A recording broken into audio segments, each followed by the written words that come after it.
Got these Hyline XJ hood louvers, and I'm going to install them, show you how it's done.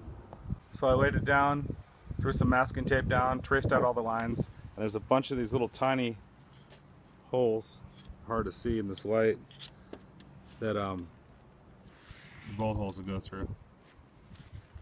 So I got these all traced out, but I was having a hard time getting the marker through, so I took a scratch awl to each one of these little tiny holes.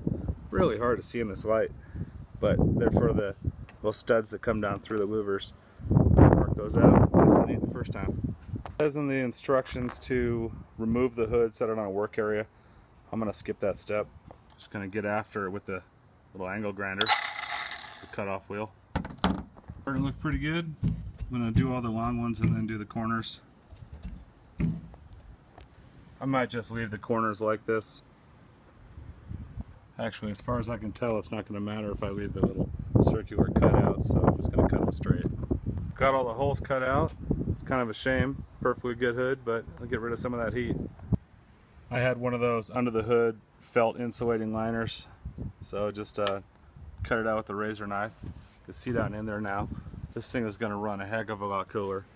Right down to the exhaust and everything. That's great.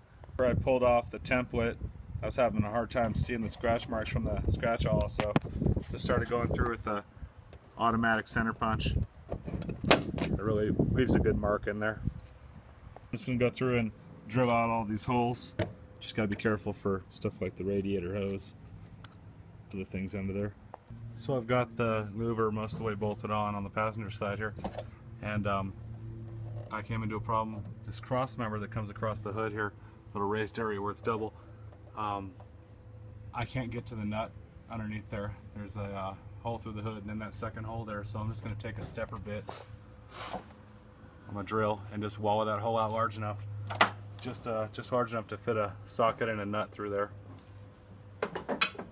That ought to work just fine. So I got the second side all drilled out and just went through and took the stepper bit to each hole and just hit it. It puts a little tapered edge on it and takes care of all the little burrs in it. That's it, all finished up. Pretty easy install. I screwed up a few bolts on here. I'll just replace those with some tapered screws, but all in all, pretty easy install. Should take care of any heat problems I've got when I'm going low speed. Pretty happy with this. Hyline's got a nice product, and this is that part number for an XJ. Made in the USA. I like it.